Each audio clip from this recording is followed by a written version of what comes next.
चाचा के पास नौकरी लेने गया तो चाचा मोटरसाइकिल की चाबी पकड़ाकर बोला, चीमे पुत्र जा ज़रा अपनी चाची को आज शॉपिंग करवा के ला। मैंने बाइक की चाबी पकड़ी। जी चाचा कहकर चल पड़ा। चाची भी हंसमुख थी। टिपूसी मारकर बाइक पर बैठ गई। कमर में हाथ डालकर बोली, चल चीमे ले चल, मेरे होश उड़ गए। उसी रात चाची ने, उस वक़्त मेरी उम्र 19 साल थी, लेकिन मेरा जिस्म किसी हीरो से कम नहीं था। मैं इतना स्मार्ट था कि कोई लड़की मुझे देख लेती तो उसके लिए नज़रें फेरना मुश्किल हो जाता। मैं 5.5 फुट का लंबा लड़का था। मेरा जिस्म भरा हुआ था और मेरे चेहरे पर हल्की सी दाढ़ी और मूंछें थी। मैं 12वीं पास की थी, मगर इतना पढ़ा लिखा होने के बावजूद मुझे कोई काम नहीं मिल रहा था। इसलिए वालिदैन ने कहा कि शहर जाकर कोई काम तलाश कर लो, मगर मैंने उनसे कहा कि मैं शहर में कौन बैठा था जो मुझे जाते ही नौकरी दे देगा। ये सुनकर अब्बा ने मुझे कागज़ दिया और कहने लगा, शहर में तेरे चचा का घर है, वहाँ चला जा, इससे अपनी नौकरी की बात कर लेना, वो तुम्हारा काम कर देगा। ये सुनकर मैं हक्का बक्का रह गया, क्योंकि आज तक मैंने अपने घर में इस चचा के बारे में कुछ नहीं सुना था। ये चचा अचानक कहाँ से निकल आया।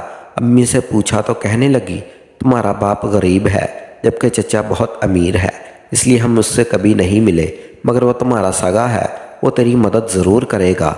जाने लगे अम्मी ने ख़ास ताकीद की, बेटा ज़रा ध्यान से, वो बड़ा आदमी है। जी माँ जी कहकर मैंने सर झुका लिया। अगले दिन मैं शहर आ गया। चचा के एड्रेस पर पहुंचा तो मेरे होश उड़ गए, क्योंकि उनका घर इतना बड़ा और आलीशान था कि मेरी आंखें खुली की खुली ही रह गई। मेरा चचा वाकई ही इतना अमीर था और बाप इतना गरीब। इस बात ने मुझे हैरान परेशान कर दिया। चचा का मुलाजिम मुझे अंदर ले गया और चचा से मिलवाया। जब मैंने चचा को बताया कि मैं इसका भतीजा हूँ, गांव से आया हूँ, तो वो बहुत खुश हुआ। मुझे गले से लगाकर कहने लगा, यार तेरा बाप मुझसे नाराज़ है। जब मैं शहर आया था और अपना कारोबार शुरू किया तो उसे भी ऑफ़र की कि वो मेरे पास आ जाए और मेरे साथ काम शुरू करे, मगर उसने इनकार कर दिया। आज वो मेरे साथ काम करता तो मेरी तरह लखपति होता। चचा की बात सुनकर मुझे अपने अब्बा पर अफसोस होने लगा। मेरी बात ने चचा की इतनी अच्छी ऑफ़र ठुकरा दी। आज अब्बा चचा के साथ काम कर लेता तो मुझे दर बदर नौकरी तलाश ना करना पड़ती। इसलिए मैंने चचा से कहा, पता नहीं क्या सोचकर मेरे बाप ने आपकी ऑफ़र ठुकरा दी थी, लेकिन मैं अपने बाप की तरह नहीं हूँ। मैं बाप के साथ रहूँगा, आप मुझे कोई नौकरी ढूंढ दें। चचा मेरी बात पर हंस पड़ा और कहा, तू मेरा सगा भतीजा है, तुझे कहीं और जाकर नौकरी करने की क्या ज़रूरत, मेरे घर पर रह जा, मेरे घर के काम कर दिया करना। मैं कोशिश तो करूँगा, लेकिन जब तक तेरी पक्की नौकरी का बंदोबस्त नहीं होता, बस यही तेरी नौकरी है। चचा की बात सुनकर मेरा दिल बाग बाग हो गया। यही तो मैं चाहता था कि चचा के साथ रहूं और उनकी तरह अमीर बन जाऊं। चचा ने उस दिन मुझे अपने घर दिखाया और कहा, मेरी 2 बीवियां हैं, लेकिन तुमने मेरी दूसरी बीवी का ख्याल रखना है, क्योंकि वो मुझे बहुत प्यारी है, वो मेरी लाडो परी है। यह सुनकर मैं हैरान रह गया कि चचा की 2 बीवियां थी। खैर मैंने चचा के घर रहने लगा। वहीं मुझे पता चला कि चचा ने मेरे आने से 2 दिन पहले दूसरी शादी की थी, इसलिए ख़ानदान भर में उनकी दूसरी शादी की बातें हो रही थी। कोई कहता था कि चचा ने दूसरी शादी करके अच्छा किया, क्योंकि उनकी पहली बीवी इतनी जवान और खूबसूरत नहीं थी, मगर कोई कहता कि चचा अमीर हो गया था, इसलिए कम उम्र लड़की से शादी कर ली और पहली बीवी बेचारी के साथ बहुत बड़ा जुल्म किया। मगर जब मैं चचा के घर आया और उनकी पहली बीवी को देखा, वो बहुत खुश थी, क्योंकि चचा अमीर था, पैसे की कमी नहीं थी, घर में ज़रूरत की हर चीज़ मौजूद थी। इसमें किसी औरत को क्या तकलीफ़ होनी थी। तभी उसने चचा की दूसरी बीवी को आसानी से कबूल कर लिया था। भला मालदार शख्स को कौन सी औरत छोड़कर जाती। लेकिन दूसरे दिन जब मैं चचा की दूसरी बीवी को देखा तो हैरान और परेशान रह गया। वो मेरी हम उम्र थी और उस कदर खूबसूरत लग रही थी कि एक बार कोई उसे देखता तो उसका दीवाना हो जाता।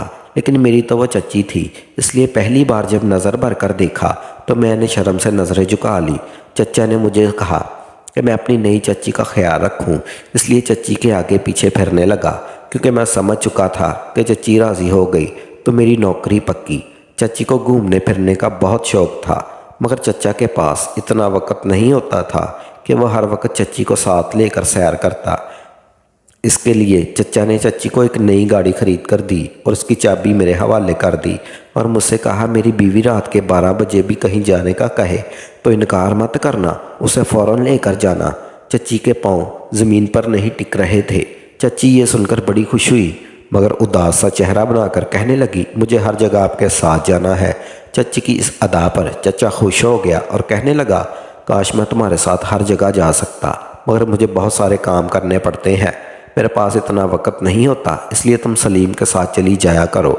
चचा ने मेरा नाम लिया तो चच्ची के साथ नखरे करने लगी, जबकि मैं तो चच्ची की नई गाड़ी को घूर रहा था। ये गाड़ी इतनी खूबसूरत थी कि मेरी नज़रें ही नहीं हट रही थी। मैं दीवाना वार उसे देख रहा था। तभी चच्ची ने मुझे कंधे से हिलाया और कहा, तुम्हें गाड़ी चलानी आती है? मैं चौंक कर चच्ची की तरफ देखा। चचा अपने काम पर जा चुका था। चच्ची और मैं इस वक्त अकेले थे। चच्ची के सवाल पर मैंने कहा, जी चच्ची, मुझे गाड़ी चलानी आती है। मेरे जवाब पर चच्ची कहने लगी, तुम फिर मुझे मेरी अम्मी के घर ले चलो, मैं सबसे पहले इन्हें गाड़ी दिखाना चाहती हूँ। चच्ची की फरमाइश पर मैं उनके घर जा पहुंचा। उनकी अम्मी नई गाड़ी देखकर खुश हुई और चचा को दुआएं देने लगी कि उन्होंने इसकी बेटी को बिल्कुल रानी बनाकर रखा हुआ है। हम कुछ देर वहां रुके, फिर चच्ची ने मुझे नया हुक्म दिया और कहा कि मुझे शॉपिंग करनी है, किसी अच्छी सी शॉपिंग मार्केट में ले चलो। मैं शहर के रास्तों से वाकिफ़ हो चुका था, इसलिए चच्ची को एक दुकान पर ले गया, जहाँ चच्ची ने जी भर कर शॉपिंग की और घर आ गई। चच्ची के पास जो भी रुपया पैसा था वो सब चचा का दिया हुआ था और चच्ची थोड़ी कंजूस तबीयत की थी। एक बार मुझे मार्केट ले गई तो मुझे एक बोतल के लिए भी नहीं पूछा, जबकि खुद उसने मार्केट की हर महंगी चीज़ खरीद ली। मुझे इस बात का कई दिन तक अफसोस होता रहा, क्योंकि ये सारी दौलत मेरे चचा की थी। अगर वो मुझ में इसमें से कोई चीज़ खरीद देती तो उसका क्या हो जाता। मगर मैं चचा के घर काम करने आया था। चचा तो मुझसे प्यार करता था, मगर चच्ची मुझसे सीधे मुँह बात नहीं करती। वो मुझे नौकर समझती थी, मगर मैंने यहाँ आकर सोच लिया था कि चचा की तरह अमीर बनना है, इसलिए जो भी मुश्किल पेश आई उसे सह लूँगा। चच्ची की पहली बीवी मेरे साथ अच्छा सलूक करती थी।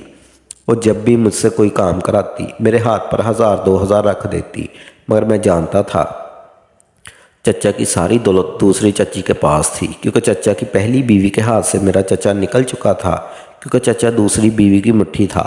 चचा ये बात अच्छी तरह जानती थी, इसलिए वो उसकी माँ चचा की दौलत पर खूब ऐश कर रहे थे। ये पता चलते ही मैं चच्ची के आगे पीछे फिरने लगा ताकि वो मुझे इतबार करने लगे। वैसे भी मैं सारा दिन उसके साथ होता था। धीरे धीरे चच्ची की नज़रों में आने लगा। वो जहाँ जहाँ से शॉपिंग करती थी उसका सारा हिसाब मेरे पास होता। वो सारा हिसाब मुझे रात को चाचा को देना होता था, मगर मैं इस मामले में चचा की बजाय चच्ची का साथ देता था, क्योंकि मैंने पहले दिन से ही देख लिया था कि चचा को चाची के साथ बड़ा प्यार था। मैं जानता था कि जब तक चच्ची मुझसे खुश थी मैं चचा के घर में नौकरी करता रहूँगा। वैसे तो चच्ची मुझसे एक पाई का हिसाब लेती थी, लेकिन ना जाने क्यों उस रात चच्ची मुझ पर बड़ी मेहरबान थी। सारा दिन अपनी अम्मी के घर रही। मैं लेने गया तो मुझसे कहने लगी, सलीम, जब से तुम शहर आए हो बदल बदल कर यही कपड़े पहन रहे हो। यह सुनकर मैंने चच्ची से कहा, मैं आपकी तरह अमीर नहीं हूँ, एक दिन में 3 सूट नहीं बदलता। मेरी बात के जवाब में चच्ची ने मुझे घूर कर देखा और कहने लगी, तुम्हारा चाचा इतना अमीर है, उससे खर्चा मांगा करो। चच्ची के जवाब पर मैंने कहा, मुझे चचा की दौलत नहीं चाहिए, मेरे लिए यही काफ़ी है कि चचा ने मुझे नौकरी दे दी। फिर उस शाम को ही वो मुझे बाज़ार ले गई। कहने लगी, कुछ शॉपिंग करनी है।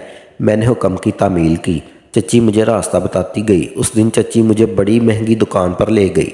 वहाँ जाते ही मुझे अजीब किस्म की बेचैनी महसूस हो रही थी, क्योंकि मैं एक नौकर था और वहाँ आने वाले नौजवान अमीरों के बच्चे लग रहे थे। उनके ठाठ बाट देखकर मेरे अंदर एहसास कमतरी जाग उठी थी।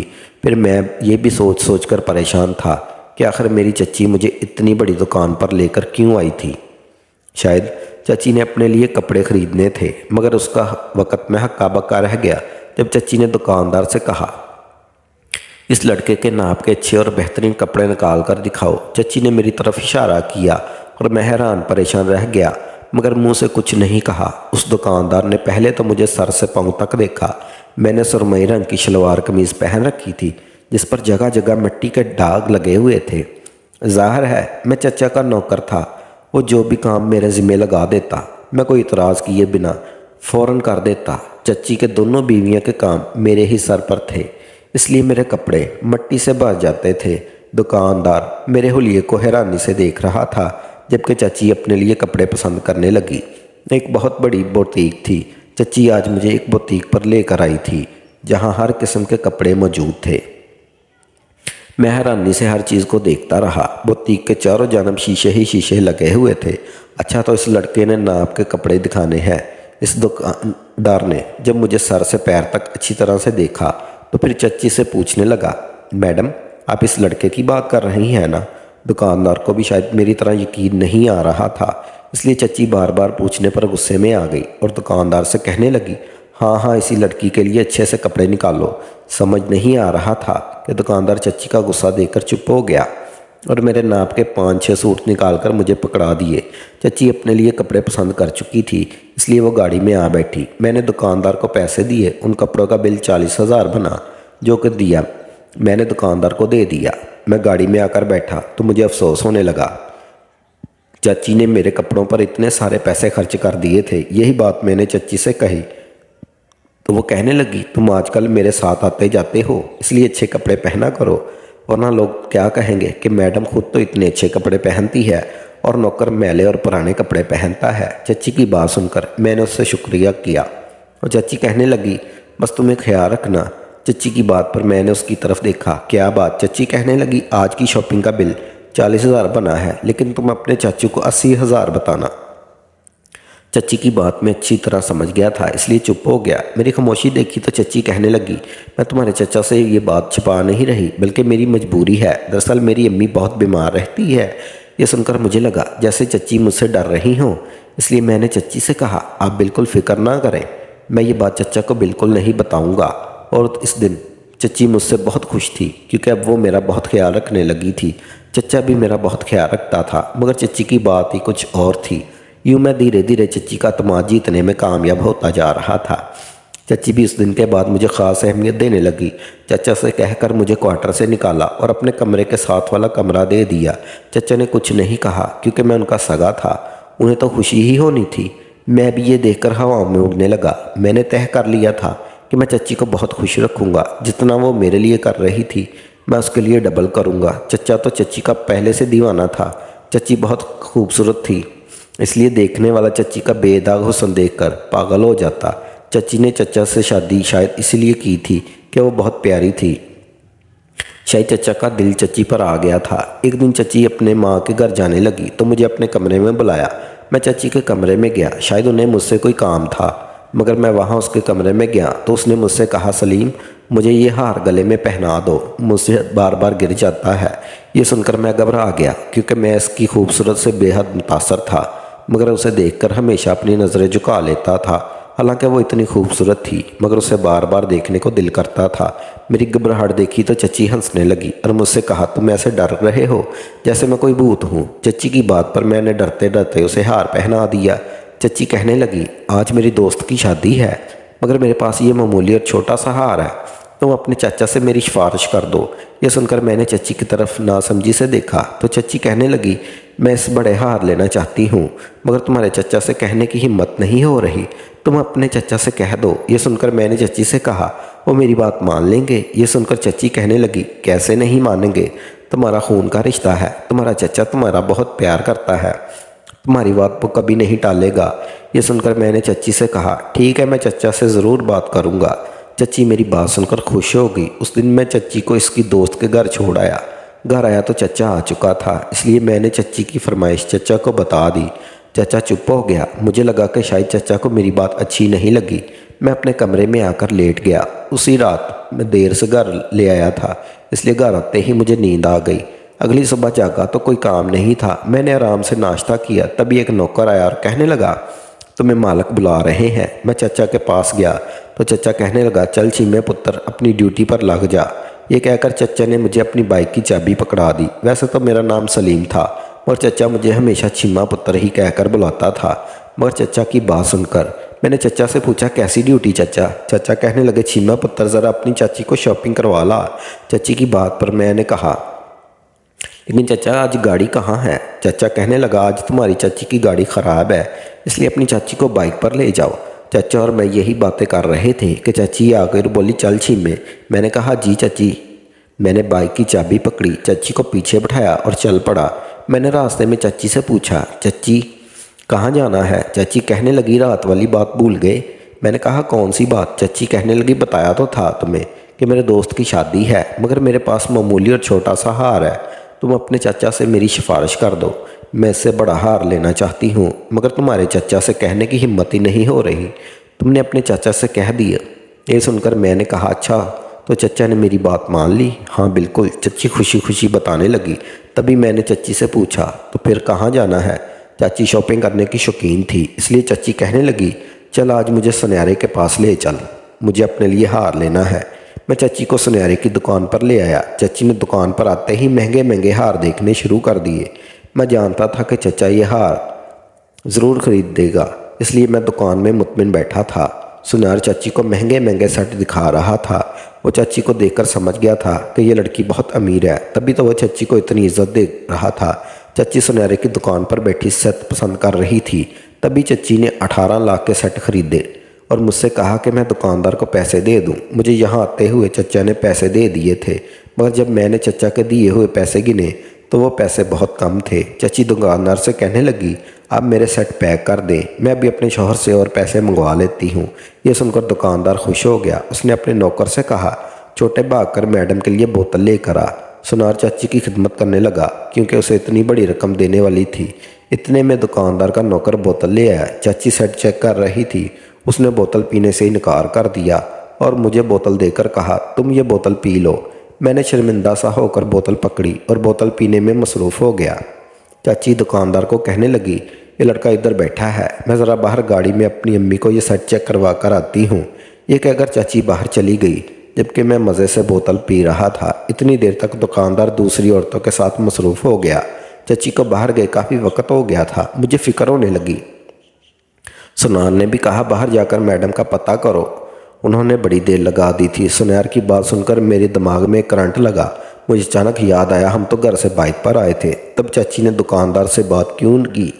ये लड़का इधर बैठा है, मैं ज़रा बाहर गाड़ी में अपनी अम्मी को ये सेट चेक करवा कर आती हूँ। ये बात याद आते ही मुझे अपनी गलती का एहसास हुआ। मैं फ़ौरन बाहर निकला, मगर उस सुनहरे ने मुझे पकड़ लिया और कहा तुम भी मैडम की तरह भाग गए तो?